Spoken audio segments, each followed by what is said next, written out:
Hello friend, कैसे हैं आप सभी। उम्मीद करता हूँ अच्छे होंगे, स्वस्थ होंगे और अपनी पढ़ाई को अच्छे से लेकर चल रहे होंगे। वेलकम टू अवर चैनल उपवन एजुकेशन। आज का जो हमारा डिस्कशन रहेगा वो राजनीति विज्ञान यानी पॉलिटिकल साइंस हम डिस्कस करेंगे।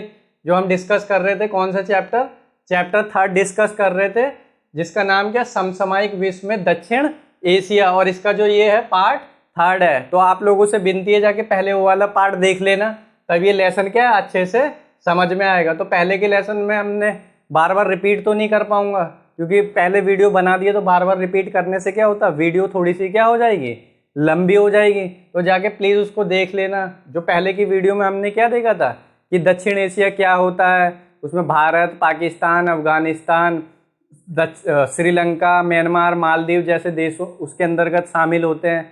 उत्तर में हिमालय, दक्षिण में हिंद महासागर, पूर्व में बंगाल की खाड़ी, पश्चिम में अरब सागर भौगोलिक दृष्टि से बांट कर देखते हैं। फिर हमने थोड़ा सा मालदीव को समझा, थोड़ा सा पाकिस्तान को समझा, थोड़ा श्रीलंका के बारे में समझा, नेपाल के बारे में समझा कि कैसे हर देश में क्या है लोकतंत्र का विकास हुआ है। और ओवरऑल हमने देखा था कि दक्षिण एशिया में कुछ अपवादों को अगर छोड़ दिया जाए तो अधिकांश देशों में क्या है, लोकतंत्र अस्तित्व में है। तो जाके उसको अच्छे से देख लेना और लिख भी लेना, नोट्स भी बना लेना। उससे क्या होगा, चीज़ें और अच्छी हो जाएंगी। तो आइए बिना किसी देरी के हम अपना ये डिस्कशन स्टार्ट करते हैं, जिसमें हम देखेंगे भारत के दक्षिण एशिया के एक एक देशों के साथ संबंध। इससे पहले हमने क्या देखा था, इससे पहले हमने देखा था हर देश में, चाहे पाकिस्तान हो, श्रीलंका हो, बांग्लादेश हो, म्यांमार हो, उसमें पॉलिटिकल डेवलपमेंट कैसे हुआ, यानी उनका राजनीतिक विकास किस रूप में हुआ था वो देखा था। लेकिन हमने संबंध नहीं देखे थे। तो इस चैप्टर का नाम ही क्या है, समसामयिक विश्व में दक्षिण एशिया। तो दक्षिण एशिया में भारत भी आता है, भारत सबसे अहम भूमिका उसमें निभाता है। और ये सारी चीज़ें तो हैं ही, और एक एक कंट्री के साथ हम रिलेशन देखेंगे। जैसे देखेंगे भारत का अन्य पड़ोसी देशों के साथ कैसा संबंध है, भारत बांग्लादेश संबंध, ठीक है ना, अच्छे बुरे दोनों चीज़ देखेंगे।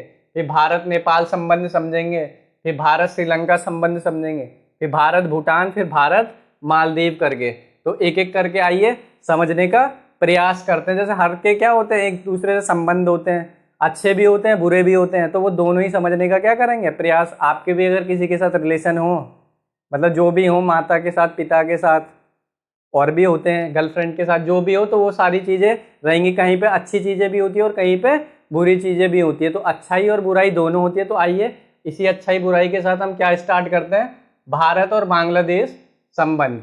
तो जब भी भारत के बांग्लादेश के साथ संबंध लिखने के लिए आएगा, या भारत का आएगा अन्य पड़ोसी देशों के साथ संबंध, तो इसको कैसे टैकल करना। अगर क्वेश्चन आता है भारत का अन्य पड़ोसी देशों के साथ संबंध 6 नंबर में या 4 नंबर में, तो इतनी सारी राम कहानी तो लिखोगे नहीं। तो क्या करोगे, इसके छोटे छोटे दो दो पॉइंट क्या है, हर विषय से लिख दोगे। वहाँ पे क्या करोगे, दो दो पॉइंट हर विषय से लिख दोगे। तो मैं बताऊंगा लास्ट में कैसे समाप्त करना। आइए पहले पर्सनल में देखते हैं भारत और बांग्लादेश के संबंध। तो जब मैं बता रहा था, जब भी संबंध लिखने के लिए आएगा तो आंसर राइटिंग की शुरुआत कैसे करेंगे कि भारत का हर देश के साथ क्या रहा है, मधुर संबंध रहा है, दक्षिण एशिया के देशों के साथ मधुर संबंध रहा है।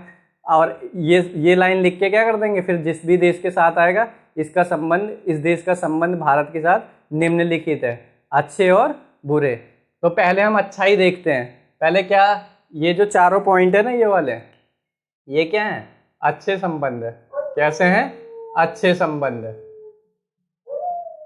अच्छे संबंध। तो एक एक करके देखते हैं।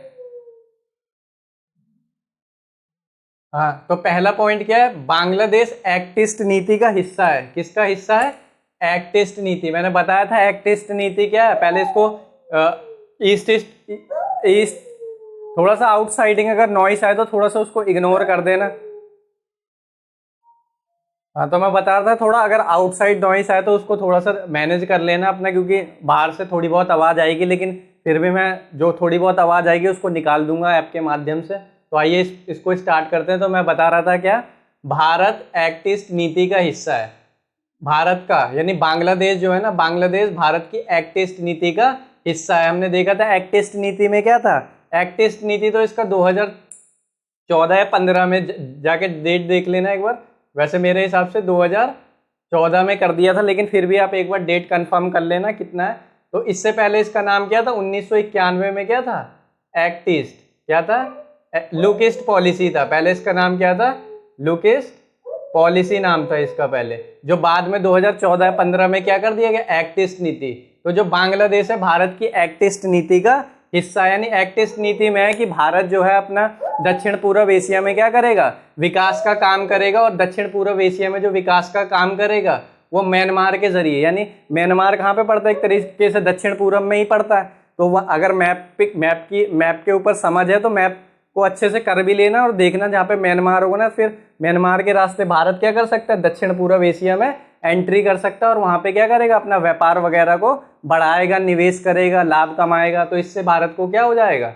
फायदा हो जाएगा, क्योंकि जाना कहाँ पे है हमें? दक्षिण पूर्व में जाना है। और दक्षिण पूर्व में जाने के लिए बीच में कौन आ जाएगा? अगर इधर से भारत जाएगा तो बीच में बांग्लादेश पड़ेगा, तो वहाँ से हमें जाना पड़ेगा। तो पहला अच्छा संबंध है कि बांग्लादेश जो है भारत की एक्ट ईस्ट नीति का हिस्सा है, और जो भारत क्या है इस नीति को म्यांमार के जरिए क्या है? दक्षिण पूर्व एशिया में अपनी पहुंच बनाएगा। दूसरा है पर्यावरण का मुद्दा। जानते ही हैं पर्यावरण कितना आजकल दूषित होते जा रहा है, हर चीज में पर्यावरण हो रहा है। तो खैर इन सब पे नहीं जाना, और हमें अपने टॉपिक पे ये डिग रहना। तो इसका मतलब क्या? पर्यावरण मुद्दा। पर्यावरण मुद्दे का मतलब क्या है? भारत और बांग्लादेश दोनों क्या है? आपदा प्रबंधन में। आपदा प्रबंधन में आपने शायद पढ़ा भी होगा, आपदा प्रबंधन 10वीं में एक सब्जेक्ट भी मिलता है जिसको डिजास्टर मैनेजमेंट बोलते हैं। क्या बोलते हैं? डिजास्टर मैनेजमेंट बोलते हैं। तो आपदा प्रबंधन का मतलब क्या होता है? कोई भी अगर आपदा आ गई, नेचुरल क्लैमिटी आ गई, ठीक है ना, जैसे भूकंप आ गया, बाढ़ आ गई, ठीक है ना, साइक्लोन आ गया, तो ये सारी चीजें जब आएंगी तो इस पर क्या है? इसको कम करने का क्या है? दोनों प्रयास कर रहे हैं। तो ये मैंने बुलेट पॉइंट लिखे हैं, आपको ऐसे नहीं लिखना है, आपको ये लिखना है और इसके अंदर 2-3 लाइन ऐड कर देनी है कि भारत बांग्लादेश दोनों क्या है? आपदा प्रबंधन और पर्यावरण के मुद्दे पर दोनों क्या है? आपस में सहयोग करते हैं। फिर तीसरा है कुछ क्षेत्रों का आदान प्रदान करना। कुछ क्षेत्रों का आदान प्रदान। कुछ क्षेत्रों का आदान प्रदान करने का मतलब यहाँ पर यह है कि ऐसे बहुत सारे क्षेत्र रहते हैं जो क्या रहते हैं? विवादित रहते। विवादित रहने का मतलब यह है कि जैसे बांग्लादेश देखोगे ना, बांग्लादेश कहाँ पर पड़ता है? अलग देश है बांग्लादेश, लेकिन भारत से सटा हुआ है। तो भारत से सटा हुआ है तो बांग्लादेश के जो कुछ बॉर्डर वाले इलाके होते हैं ना, वहाँ पर क्या होता है कि कुछ लोग आ जाते हैं बांग्लादेश से भारत में, कुछ भारत से बांग्लादेश में। तो इससे क्या रहता है? दिक्कत रहता है, सेना को भी दिक्कत रहता है। तो वो दिक्कत को खत्म करने के लिए क्या किया था? बांग्लादेश ने 2015 में क्या कर लिया था? बांग्लादेश और भारत ने आपस में क्या किया? थोड़े बहुत भूभागों को क्या कर लिया? आदान प्रदान कर दिया। और ये जो किया था 2015 में किया था। तो कुछ क्षेत्र जहाँ पर मतलब बांग्लादेशी लोग ज़्यादा जाते थे वो बांग्लादेश को दे दिया। कुछ क्षेत्र जो बांग्लादेश में थे वहाँ पे भारतीय ज़्यादा जाते थे, तो वो क्षेत्र किसको दे दिया? भारत को दे दिया। तो इस तरीके से इन लोगों ने क्या कर लिया? अपने भूभाग की जो समस्या थी, भूभाग की समस्या को सॉल्व कर लिया, सुलझा लिया। तो ये तीसरा ध्यान रखना। चौथा है साझे खतरे। साझे खतरे का मतलब क्या होता है? जानते हो साझे खतरे क्या हो गया? आतंकवाद, ठीक है ना, पर्यावरण तो है ही, मानव अधिकार, ठीक है ना। ये थोड़ा हल्का चल रहा होगा लेकिन मैं जो बोल रहा हूँ उस पर ध्यान देना। तो ये कुछ जो साझे खतरे होते हैं जो बांग्लादेश पे भी है, भारत सबके ऊपर रहते हैं, ठीक है ना। पर्यावरण हो गया, आतंकवाद हो गया, मानव अधिकार हो गया। तो इन सारे मुद्दों पर क्या है? उन लोगों की आपसी सहयोग है कि इन मुद्दों को क्या है? आपस में हमें क्या कर लेना है? सुलझा लेना है। तो आप ऐसे ये डाल दोगे और इसके अंदर 2-3 लाइन ऐसे ऐड करके अपना लिख दोगे। तो ये सहयोग के मुद्दे हो गए, लेकिन सहयोग थोड़ी होगा, लड़ाई झगड़ा तो होता ही है, घर में भी होता है। तो ये तो फिर भी क्या है? 2 देश हैं। तो ये क्या हो गया? सहयोग के मुद्दे हो गए। जो एक्ट ईस्ट नीति में भारत का साथ देता है, पर्यावरण के मुद्दे पर दोनों साथ हैं। कुछ क्षेत्रों का आदान प्रदान कर लिया 2015 में भूभाग बांग्लादेश ने। साझे खतरों में ये सब डाल सकते हो, ठीक है ना। अब देखते हैं कुछ विवाद के मुद्दे भी हैं। विवाद का जो पहला मुद्दा है वो क्या है? ब्रह्मपुत्र नदी का बंटवारा। किसका बंटवारा? ब्रह्मपुत्र नदी का क्या करना? बंटवारा। ब्रह्मपुत्र नदी का बंटवारे का मतलब क्या है? ब्रह्मपुत्र आप ना जानते होंगे, नदी है। अगर आपने भूगोल वगैरह थोड़ी सी पढ़ी होगी तो पता होगा, बहुत ही प्राचीन काल से रही है ये, ठीक है ना, ब्रह्मपुत्र। तो ब्रह्मपुत्र नदी को लेकर क्या करता है जो भारत, जो बांग्लादेश है वो कहता है कि ब्रह्मपुत्र नदी के बंटवारे पर जब भी बात आती है तो भारत क्या करता है, इलाके की दादा की तरह क्या निभाता है, भूमिका। तो भारत पे ये भी आरोप कभी कभी लगता है, कोई भी देश होगा भारत पे, यही दो दक्षिण एशिया के देश होंगे तो वो भारत पर यही आरोप लगाएंगे, क्योंकि भारत भौगोलिक रूप से क्या है, बहुत बड़ा है। देखोगे आप मैप देखोगे तो इस कारण बहुत सारे, और बीच में भी ये दक्षिण एशिया के एकदम केंद्र में है, ठीक है ना, दक्षिण एशिया के क्या है, कहाँ है, केंद्र में है। तो इस वजह से बहुत सारे जो देश हैं भारत पर क्या लगाते हैं, आरोप लगाते हैं, भारत पर ये आरोप लगाते हैं कि भारत जो है इलाके की दादा की तरह क्या करता है, ब्रह्मपुत्र नदी का बंटवारे के लेकर जब भी बात होती है तो वो क्या करता है, इलाके की दादा की तरह उसमें क्या करता है, भूमिका निभाता है। हाँ, तो ये देख लिया हमने कि जब भी नदी जल की बंटवारे को लेकर बात आती है ब्रह्मपुत्र नदी की, तो भारत क्या करता है, इलाके की दादा की तरह क्या करता है, बातचीत करता है। लिख देना ये वर्ड, ठीक है ना, इलाके के दादा की तरह, ठीक है ना, दादा की तरह, ठीक है ना। तो ये दूसरा क्या हो गया, विवाद के मुद्दे क्या हो गए, भारत और बांग्लादेश पर आरोप, यानी भारत जो है बांग्लादेश पर क्या लगाता है, कुछ आरोप लगाता है। भारत के द्वारा बांग्लादेश पर क्या आरोप लगाया जाता है, पहला अवैध अप्रवासन, कौन सा, आप्रवास। आप्रवास का मतलब होता है एक जगह से जब दूसरी जगह लोग चले जाते हैं तो उसे आप्रवास कहते हैं। प्रवास यानी अपने एक जगह से दूसरी जगह चले गए तो क्या हो गया, आप्रवास। तो भारत क्या आरोप लगाता है कि अवैध आप्रवास। अवैध आप्रवास का मतलब क्या हो गया कि बांग्लादेश से बहुत सारे लोग क्या है, अवैध रूप से, यानी बिना पासपोर्ट के, बिना वीजा के, तारों के नीचे से, जैसे बजरंगी भाईजान मूवी देखी है ना आप लोगों ने, तो पूछता है हाँ जी बजरंगी कहाँ से आए हो, तो कहता है हम तो तारों के नीचे से आए हैं। झूठ भी नहीं बोलता क्योंकि बजरंग बली के भक्त हैं।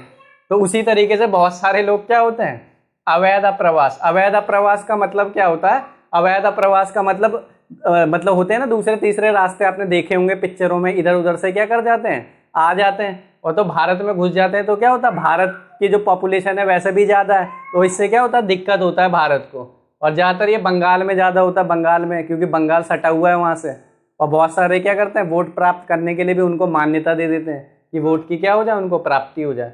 अवैध अप्रवास। दूसरा है इस्लामी कट्टरपंथियों को समर्थन, यानी भारत ये भी आरोप लगाता है कि जो भी आतंकवादी हैं, उग्रवाद हैं, उनको भी क्या करता है, बांग्लादेश क्या करता है, समर्थन देता है। ठीक है ना, मैंने तो ऐसे लिखा है, लेकिन आप लोग क्या करेंगे, ऐसे लिखेंगे। मैं तो बोर्ड के कमी के कारण क्या है, ऐसे लिखा हुआ है। अरे ऐसे लिखता तो एक ही क्वेश्चन, खाली यही वाला क्वेश्चन आता, बाकी आ ही नहीं पाते। आप लोग इसको ABCD ऐसे करके क्या करोगे, लिखोगे। फिर है भारत की सेना पूर्वोत्तर में जाने से रोकना, यानी भारत ये भी आरोप लगाता है कि जो भारत की सेना है वो जब पूर्वोत्तर में जा रही होती है, पूर्वोत्तर में जाने का मतलब क्या है, भारत का जो उत्तर पूर्व वाला हिस्सा है, असम, मेघालय, मणिपुर, त्रिपुरा, अरुणाचल प्रदेश, सिक्किम, ठीक है ना, तो इन सारी जगहों में भारत जब अपनी सेना को भेजता है तो उसमें कौन अड़ंगा लगाता है, ये बांग्लादेश अड़ंगा लगाता है। कुछ ना कुछ होता है ना कि बस नहीं जाने दे रहे, हमारा इलाका है, हम यहाँ से नहीं जाने देंगे। और मान लो दिल्ली से अगर सेना को भेजना हो, कहाँ पर, असम में भेजना हो, या फिर कहाँ पर भेजना हो, नागालैंड में भेजना हो, तो अगर भूभाग के जरिए जाएगा, रोड के जरिए, ट्रेन के जरिए, जिससे भी जाएगा, तो बांग्लादेश से होकर ही जाना पड़ेगा। तो लेकिन बांग्लादेश क्या करती है, भारतीय सेना को वहाँ पर जाने से रोकती है। इस वजह से भी दोनों के संबंध क्या है, थोड़े से खट्टास हैं। फिर है प्राकृतिक गैसों का निर्यात न करना। प्राकृतिक गैसों का निर्यात न करने मतलब प्राकृतिक गैस क्या होगा, प्राकृतिक गैस एक तरीके से क्या होता है, प्राकृतिक गैस जैसे आप सुनते होंगे, पेट्रोल हो गया, डीजल हो गया, ग्लिसरीन हो गया, ठीक है ना, CNG वगैरह, ये सारी चीज़ें प्राकृतिक गैस होती है। तो प्राकृतिक गैसों का निर्यात ना करना। और ये थोड़ा सा टॉपिक से हटके, लेकिन फिर भी बता दे रहा हूँ, जो भी गैस होती है वो प्राकृतिक गैस कैसे आती होगी, पिक्चर वगैरह में या आपने यूट्यूब पे अगर वीडियो वगैरह देखी हो, तो क्या होता है, एक समुद्र होता है, समुद्र में ही पाए जाते हैं गैस वैस जितने भी होते हैं। जैसे मुंबई हाई है, मुंबई के समुद्र में है, ठीक है ना, वहाँ पर क्या होता है, बड़े बड़े पाइपलाइन होते हैं, ज़मीन के अंदर देखोगे ना, पाइपलाइन डाल दिए जाते हैं।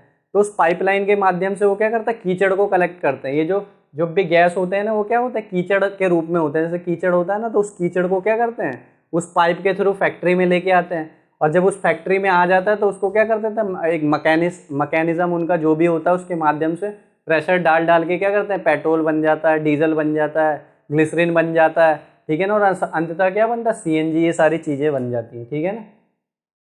तो ध्यान रखना, मैं बता रहा था, खैर उसको भूल जाना, इसको ध्यान रखना। प्राकृतिक गैस का निर्यात ना करना। प्राकृतिक गैस का निर्यात ना करने का मतलब क्या है कि भारत क्या, एक तो कच्चा माल है, मतलब एक तरीके से कच्चे माल में ही आ गया, रॉ मटेरियल में ही होगा, क्योंकि बिना गैस के तो कुछ भी होगा नहीं। जो घरों में खाना बन रहा है, LPG, गाड़ियां चल रही हैं, तो बिना तेल के तो आजकल लाइफ को सोचा ही नहीं जा सकता, ठीक है ना। तो प्राकृतिक गैस का निर्यात ना करने का मतलब क्या है कि कुछ लोग जो है भारत को निर्यात करना भी चाहते हैं, जैसे कि म्यांमार हो गया। कौन हो गया? म्यांमार हो गया। भारत को गैस अगर सप्लाई करना चाहता है तो म्यांमार चाहता है कि मैं भारत को क्या करूं, अपने प्राकृतिक गैस उपलब्ध करवा दूं। लेकिन इसमें भी कौन अड़ंगा लगाता है? सबसे बड़ा भाई साहब कौन हो गया? बांग्लादेश। बांग्लादेश अड़ंगा लगा देता है इसमें, नहीं हम आपको नहीं करने देंगे। हम आपको नहीं करने देने का मतलब क्या है, खुद तो करता नहीं हो, साथ में म्यांमार को भी नहीं करने देता है। तो वही है, हम तो डूबे सनम तुम्हें भी ले डूबे, वही वाली बात हो गई। तो खुद तो नहीं कर रहा कम से कम, लेकिन जो कर रहा है उसको तो करने देना चाहिए कि नहीं करने देना चाहिए? करने देना चाहिए। तो ध्यान रखना, ये विवाद के मुद्दे हो गए।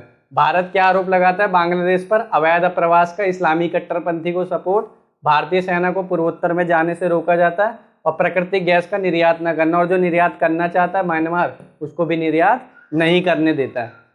अब जरूरी थोड़ी है यही आरोप लगाएंगे, हम भी होता है ना, जब आरोप प्रत्यारोप चल रहे होते हैं तो एक ही पक्ष थोड़ी आरोप लगाएगा, दूसरा पक्ष भी आरोप लगाएगा। लड़का कुछ बोलेगी, लड़की कुछ बोलेगी। तो इसी तरीके से क्या हो गया, भारत हो गया हीरो और बांग्लादेश कौन हो गई?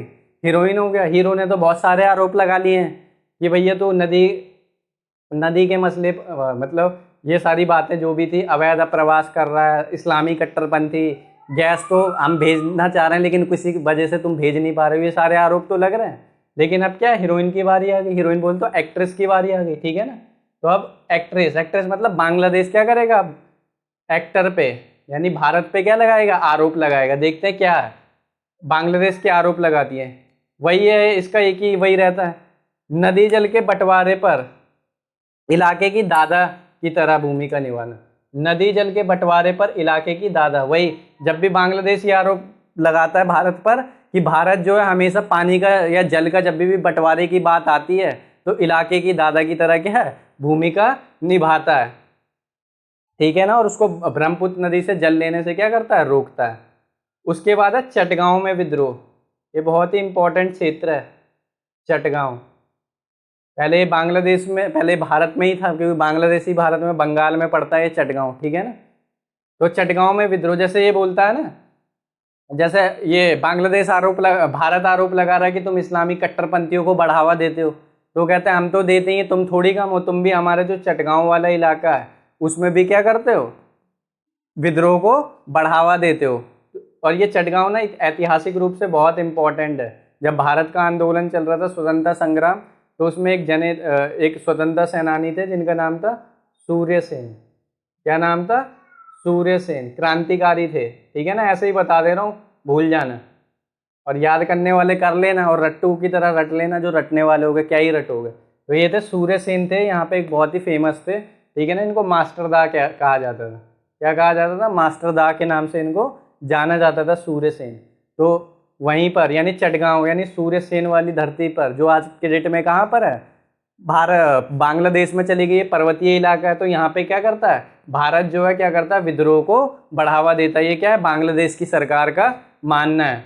फिर तीसरा क्या है, प्राकृतिक गैस की सेंधमारी। क्या वर्ड है? सेंधमारी। तो इसका मतलब जो भारत आरोप लगा रहा था कि आप प्राकृतिक गैस का निर्यात नहीं करते हो, तो ये भी भैया आरोप लगा रहा है कि आप, अगर हम आपको करने देंगे तो आप क्या करोगे, सेंधमारी कर दोगे। सेंधमारी का मतलब क्या होता है, जैसे होता है ना, जैसे कहीं जाओगे आओगे तो कोई नजरें गड़ा के बैठा होगा, कोई देखता है, होता है ना, समझ ही रहे हो। तो जब देखता होगा तो बार बार क्यों देख रहा है कोई आपको, या आप बार बार क्यों किसी को देख रहे हो, तो कुछ ना कुछ गड़बड़ है, यानी आपको कुछ, ठीक है ना, गड़बड़ है। तो इसका मतलब क्या होगा, गड़बड़ होने का मतलब ये हो गया कि जब वो कहता है कि भैया भारत, जो तू बार बार क्या कर रहा है, मेरे प्राकृतिक गैसों में बार बार नजरें गड़ा रहा है, तो इसका मतलब कोई ना कोई दिक्कत है, यानी तू जो मेरे प्राकृतिक गैस को क्या कर देगा, खत्म कर देगा। तो नजरें गड़ाए बैठा है, सेंधमारी करने के लिए बैठा है, इस वजह से मैं तुझे निर्यात नहीं कर रहा हूँ, ठीक है ना। तो ये सारी चीजें हो गई। तो ध्यान रखना, ये थे भारत और बांग्लादेश के संबंध। ये जो मैंने मतलब ये डाला है, इसको नहीं डालना, आप क्या करना 1 2 3 करके डालना है इसको, 1 2 3 ऐसे करके लिखना है, ठीक है ना। तो ये भारत के आरोप और ये बांग्लादेश की सरकार का मानना। तो ये विवाद के 3 मुद्दे हो गए, ठीक है ना, ब्रह्मपुत्र नदी और भारत द्वारा आरोप, बांग्लादेश द्वारा आरोप। अब आते हैं यहाँ पर अपने, ये तो हो गया, आप समझ ले अपने नेपाल, नेपाल बाबू भारत और नेपाल जानते ही हैं, भारत क्या है, दामाद है किसका, नेपाल का। जैसे कि एक गदर मूवी जब आई थी तो उसमें एक डायलॉग है, देखा होगा आप लोगों ने, और नहीं देखा तो बिल्कुल मत देखना, पढ़ाई करना। तो उसमें जब सनी देओल के बेटे को पकड़ लेते हैं, कहाँ पर, पाकिस्तान में जब पकड़ लेते हैं, तो वहाँ की एक मतलब कोई होती होगी महिला वगैरह, तो वो एक मतलब डायलॉग मारती है क्या, कि जो तारा सिंह है वो तो क्या है, पाकिस्तान का दामाद है। उसी तरीके से भारत किसका दामाद है, नेपाल का दामाद है। क्यों, क्योंकि राम भगवान की शादी कहाँ पर हुई थी, जनकपुर में हुई थी, सीता माता से हुई थी। और सीता माता कहाँ की थी, नेपाल की। एक पहले मिथिलांचल में पड़ता था, अब जनकपुर इलाका कहाँ है, नेपाल में पड़ता है। तो इस वजह से ध्यान रखना। तो देखते हैं ऐतिहासिक रूप से तो संबंध अच्छे ही रहे, और भारत के और नेपाल के संबंध शुरुआत से ही ऐतिहासिक रूप से ही क्या रहे हैं, अच्छे रहे। लेकिन कुछ ऐसे 2-4 मुद्दे हैं जिसके कारण दोनों के बीच क्या हो जाता है, विवाद हो जाता है। तो इस तरीके से अपने आंसर को स्टार्ट करना कि भारत और नेपाल के संबंध ऐतिहासिक रूप से ही क्या है, अच्छे रहे, मधुर रहे, सौहार्दपूर्ण रहे, ठीक है ना। जैसे यहाँ पे वर्ड भी यूज़ किया गया, सौहार्दपूर्ण, मधुर, तो इससे संबंध रहे। लेकिन कुछ मुद्दों की वजह से जो निम्नलिखित हैं, भारत और नेपाल के संबंधों में क्या आ रहा है, विवाद खड़ा हो रहा है या खटास आ रहा है। तो देखते हैं, एक पहला है नेपाल चीन संबंध। नेपाल चीन संबंध का मतलब क्या हो गया, आपको पता है हमारा भारत का जो सबसे प्रेमी दोस्त है, यानी भारत की जो दूसरी गर्लफ्रेंड है, वो कौन है कौन है वो, चीन है। पहली कौन हो गई, पहली हो गई पाकिस्तान, दूसरा चाइना। जानते हो कितने मधुर संबंध है भारत और चाइना के। तो ये तो है ही, चाइना के साथ संबंध हमारे जानते हो कितने ज़्यादा अच्छे हैं, मतलब कहने का मतलब है खराब है। तो नेपाल को भारत हमेशा क्या करता है, हेल्प करता है। इवन तो 2015 में नेपाल में क्या आया था, अर्थक्वेक आया था, उसमें मदद की, जब भी ज़रूरत पड़ता है तो मदद करता है। इवन नेपाल के लोगों को भारत में आने के लिए वीज़ा लेने की भी ज़रूरत नहीं है, भारतीयों को भी ज़रूरत नहीं है। लेकिन उसके बावजूद भी जो नेपाल की जो दोस्ती है वो किसके साथ हो रही है, चीन के साथ। यानी चीन जो है नेपाल के साथ दोस्ती बढ़ा रहा है। नेपाल के साथ जब दोस्ती बढ़ाएगा तो क्या होगा, भारत के लिए खतरा हो जाएगा। और ये धमकी भी देता रहता है कभी कभी कि अगर हेल्प नहीं करोगे तो किसके पास चले जाऊंगा, चाइना के पास चले जाऊंगा, तो इससे तुम्हें ही खतरा है। होता है ना, धमकी देते हो, नहीं दोगे जैसे घर में चलता रहता है, सुना ही होगा, ठीक है ना। घर में चलने का मतलब क्या होता है, कुछ ना कुछ तकरार वगैरह, किसी के साथ रिलेशनशिप होगा तो बोलोगे नहीं दो, मतलब पैसा यहाँ से नहीं दोगे तो फिर मैं उसके पास कंप्लेन करूंगा, उसके पास करूंगा। तो इसी तरीके से, ठीक है ना। तो नेपाल बोलता है अगर तुम हेल्प नहीं करोगी तो मैं कहाँ चले जाऊंगा, चीन के साथ। तो लिखना है ऐसा कि नेपाल और चीन के संबंध बढ़ते जा रहे हैं, जिस वजह से भारत की आंतरिक सुरक्षा को क्या हो जाएगा, खतरा हो जाएगा। दूसरा है विरोधी तत्वों के खिलाफ कार्यवाही न करना। विरोधी तत्वों के खिलाफ मतलब क्या होता है, जो आतंकवादी होते हैं, उग्रवादी हैं, उसके खिलाफ क्या करता है, कोई भी कार्यवाही नहीं करता है। जैसे कि आपने एक मूवी देखी होगी, साका वाली एक मूवी है, श्याम से साका बन जाता है अजय देवगन। तो उसमें जब देखते हो ना, आतंकवादी वगैरह कहीं पे पनाह लेते हैं, कहीं पे किसी के घर में घुस जाते हैं, तो उसका अगर पड़ोसी देख लेगा तो कोई कोई तो पुलिस वाले को फ़ोन मिला देता है। लेकिन ये कभी भी पुलिस वाले को फ़ोन नहीं मिलाता। यानी नेपाल क्या करता है, उसने देख लिया कि आतंकवादी आ गया तो अच्छा है, ठीक है, कोई दिक्कत नहीं है, अब जाके क्या करे, आतंक फैलाए, अच्छा है भारत के लिए। यानी भारत के लिए क्या है, अच्छा है, नेपाल के लिए क्या, नेपाल के लिए अच्छा है, भारत के लिए क्या हो जाएगा, खराब हो जाएगा। तो ध्यान रखना, विरोधी तत्वों के खिलाफ कार्रवाई ना करना। एटलीस्ट कार्रवाई नहीं कर सकते, कम से कम फ़ोन करके बता तो दो यहाँ पे क्या चल रहा है, आप भारत विरोधी गतिविधियाँ चल रही है, तो वो भी नहीं बताता है। तो ध्यान रखना, विरोधी तत्व यानी आतंकवादी उग्रवादियों के खिलाफ कोई भी कार्रवाई नहीं करता है। फिर है माओवादी, इतने सारे वादी हैं, ठीक है ना। अभी वादियों में घूमने का समय नहीं है, अभी माओवादियों को समझने का समय है, ठीक है ना। माओवादी समझ के तो वादियों में भी घूमने का समय आएगा। अभी वादियों में घूमोगे तो माओवादी, फिर ध्यान रखना, ठीक है। और पढ़ाई करो तो अच्छे से करो डेडिकेशन के साथ करो, ठीक है ना। 3 4 5 6 महीना है, फरवरी में शायद, फरवरी या मार्च में पेपर होता है। अभी क्या चल रहा है, सितंबर, अक्टूबर, नवंबर, दिसंबर, जनवरी, फरवरी, मार्च, 5 6 महीने की बात है। अच्छे से पढ़ लो, उसके बाद टाइम मिलेगा खूब खेल लेना, जो करना है वो कर लेना, ठीक है ना। अच्छे से पढ़ोगे तो नंबर अच्छे आएंगे। इवन जो इंट्रेंस होगा आपका, जिस भी बेस पे आप देंगे, CUT होता है तो उसमें भी काम आएगा बहुत ज़्यादा। माओवादियों को खतरा, माओवादी कौन होते हैं, मैंने पहले ही बताया। चाइना में कौन थे, चाइना के जो माओ से तुंग थे, जिनने चाइना में सिविल वॉर को खत्म किया, ये उनके नेता माने जाते हैं, तो वही थे। और उन्हीं के आइडियोलॉजी को क्या बोला जाता है, यानी उन्हीं की विचारधारा को माओवादी, जो क्या है, क्रांति में विश्वास करते हैं कि सत्ता को हम कैसे हटाएंगे, क्रांति के माध्यम से। तो नेपाल में क्या है, माओवादियों की संख्या बढ़ती जा रही है। चाइना में तो है ही, चाइना से कहाँ पे, नेपाल में। अगर नेपाल में होंगे तो भारत के लिए क्या हो जाएगा, खतरा हो जाएगा, क्योंकि ये क्या है, एक तरीके की विचारधारा है। माओवादी क्या है, एक तरीके की विचारधारा है। क्या है माओवादी, एक तरीके से विचारधारा। देखो विचारधारा का मतलब क्या होता है, विचारधारा का मतलब होता है कोई समूह, यानी आपका कोई ओपिनियन। सबसे पहले कोई चीज होती है ना, ओपिनियन होती है कि आप उसको सोचते हो। मुझे लगता है कि मुझे पढ़ाना चाहिए, ये मेरा ओपिनियन हो सकता है। और लेकिन अगर मेरे को पढ़ाना ही ना है, या कोई मैं पढ़ाना ही ना जानता हूँ, लोग एक्सेप्ट ही ना करें इन चीज़ को, तो विचारधारा नहीं होगी। एक सिंपल सा एग्जांपल देता हूँ। जैसे गांधी जी हैं, गांधी जी मानते हैं कि हिंसा नहीं करनी चाहिए, नहीं लड़ाई झगड़ा नहीं करना चाहिए। ये क्या, उनकी पर्सनल थिंकिंग है। जब बहुत बड़ा समूह उस चीज़ को क्या दे देता है, वैधता देता है, उसको मान्यता दे देता है कि नहीं बात ठीक है, और सब उसको मानने लगते हैं, तो वो क्या है, वो एक ओपिनियन क्या बन जाता है, विचारधारा। विचारधारा का मतलब है एक समूह के द्वारा जो क्या है, जिस मुद्दे को या जिस विषय को अगर मान लिया जाता है, वही क्या है, आपकी विचारधारा। तो माओवादी क्या है, एक विचारधारा है। और विचारधारा है तो माओवादियों से खतरा हो जाएगा भारत को, क्योंकि भारत ये क्या है, खतरनाक विचारधारा है। खतरनाक विचारधारा, हिंसात्मक विचारधारा, तो सरकार के लिए क्या हो जाएगा, खतरा हो जाएगा। और भारत में जानते हो नक्सलवाद की समस्या रहती है। कौन सी समस्या रहती है, नक्सलवाद की क्या रहती है समस्या। जब दूसरी वाली बुक पढ़ेंगे तो उसमें डिटेल में आएगा नक्सलवाद, तब समझेंगे, ठीक है ना। तो बस अभी इतना ध्यान रखना, माओवादियों से खतरा है, और इनकी जो विचारधारा है वो क्या करती है, नक्सलवादियों को भारत में बढ़ा रही है। बिहार से लेकर आंध्र प्रदेश तक क्या है, पूरा नक्सलवादी बढ़ चुके हैं, ठीक है ना। तो ध्यान रखना, ये हो गया क्या, माओवादियों से खतरा। फिर है नेपाल को ठेस पहुंचाना, नेपाल की संप्रभुता को ठेस पहुंचाना। ऐसा थोड़ी है कि सिर्फ यही दोस्ती कर रहा है, भारत भी क्या करता है, नेपाल की संप्रभुता में ठेस पहुंचाता है। मतलब मेरा मानना नहीं, किसका मानना है, भारत का, नेपाल का मानना है। नेपाल बोलता है कि भारत जो है हमेशा क्या करता है, हमारी संप्रभुता में, हमारी सोवरेनिटी में क्या करता है, वो ठेस पहुंचाता है। यानी बार बार बिना किसी भी उसके बिना मतलब में क्या है, नेपाल में एंट्री करता है, नेपाल के मुद्दों को उठाता है। तो इन सब ये चीज़ें भी अच्छी नहीं है भारत की। नेपाल का मानना है, किसका मानना है, नेपाल का।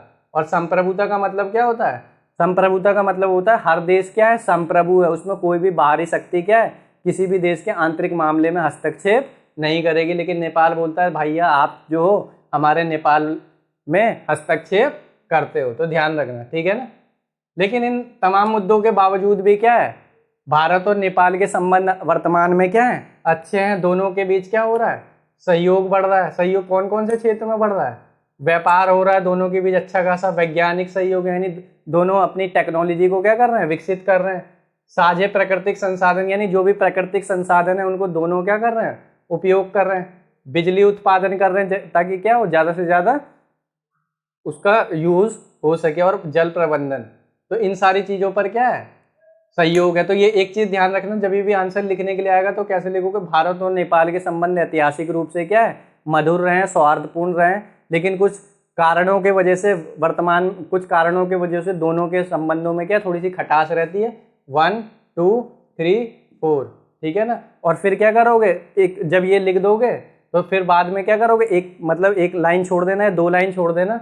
जैसे कॉपी होती है ना, ये कॉपी हो गई तो 1-2 लाइन छोड़ देना, और यहाँ से कॉपी के 1/3 से, यानी थोड़ा सा हिस्सा छोड़ देना, और यहाँ से क्या करना, स्टार्ट करना कि उपयुक्त विवादों के बावजूद भी भारत और नेपाल के संबंध क्या है, सहयोगात्मक है। व्यापार में वैज्ञानिक सहयोग, साझे प्राकृतिक संसाधन, बिजली उत्पादन और जल प्रबंधन। इस तरीके से लिख देना, ठीक है ना। अच्छा लिखोगे, निष्कर्ष आना चाहिए आपके आंसर में। निष्कर्ष नहीं लिखोगे तो आपका क्या 1 नंबर कटेगा। ध्यान रखो, निष्कर्ष लिखना जरूरी नहीं है, पैरा में बना के इसको क्या कर दो ना, लिख देना। फिर आ जाओ भैया श्रीलंका। आप किसके साथ संबंध देखने हैं हमें? श्रीलंका के साथ, यानी भारत और श्रीलंका के संबंध देखते हैं। थोड़े से खराब हैं, थोड़े से अच्छे हैं, तो फटाफट देख लेते हैं। जातीय संघर्ष, जातीय संघर्ष का मतलब क्या हो गया? जातीय संघर्ष का मतलब हो गया, आप जानते ही हो, भारत। जातीय संघर्ष का मतलब है कि वहां की जो क्या है, तमिल आबादी है। तमिल आबादी का मतलब क्या है? वहां पे तमिलों के बीच और किसके बीच? तमिलों के बीच और सिंहली लोगों के बीच क्या चलता रहता है? रस्साकसी चलती रहती है, यानी दोनों। इस वजह से क्या है, श्रीलंका में क्या है, जातीय संघर्ष रहता है। तो तमिल लोग नाराज रहते हैं भारत के किससे? श्रीलंका से और भारत सरकार से भी, कि तमिलों के खिलाफ क्या किया जा रहा है? अत्याचार किया जा रहा है। दूसरा है 1987 से भारत की श्रीलंका में असंलग्नता। असंलग्नता का मतलब क्या है? 1987, जो मैंने पहले श्रीलंका के बारे में जब पहले वीडियो में डाला था तो उसमें बताया था कि 1987 में क्या है, भारत ने अपनी सेना वहां पर भेजी थी, शांति सेना। लेकिन क्या किया, श्रीलंका ने उसे क्या मान लिया? अपनी संप्रभुता में हस्तक्षेप मान लिया। तो हस्तक्षेप जब हो गया तो भारत ने उसके बाद क्या, श्रीलंका में जाना छोड़ दिया, सेना क्या है, भेजना छोड़ दिया। तो उस समय से क्या है, असंलग्नता, यानी भारत की ज्यादा श्रीलंका से दोस्ती है नहीं, ठीक है ना। और वर्तमान में आप जानते हो क्या है, श्रीलंका में आप जानते हो वहां पे अब क्या है, फूड क्राइसिस आ गया था। क्या आ गया था? Food crisis. फूड क्राइसिस को क्या बोलेंगे? खाद्यान्न संकट आ गया था, यानी खाने पीने की कमी पड़ गई थी। आपने अगर वीडियो देखा होगा तो राष्ट्रपति के भवन में जाके लोग जिम कर रहे थे, स्विमिंग पूल में नहा रहे थे उसके। तो इस तरीके की क्या है कंडीशन, तो बहुत ही खस्ता हालत हो रखी है वर्तमान में किसकी? श्रीलंका की। लेकिन भारत क्या कर रहे हैं, जो भी है, भारत को तो संबंध अच्छे रखने ही पड़ेंगे। तो भारत ने क्या किया, सपोर्ट किया है श्रीलंका को, ठीक है ना। तो ध्यान रखना।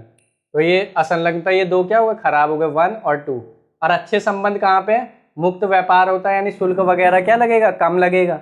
समझौता, मुक्त व्यापार समझौते का मतलब क्या है? उपर्युक्त संबंध खराब होने के बावजूद भी भारत और श्रीलंका के बीच क्या, मुक्त व्यापार का समझौता। मुक्त व्यापार का मतलब हो गया, जब शुल्क कम लगेगा चीजों पे तो उत्पाद क्या हो जाएगा, सस्ता हो जाएगा।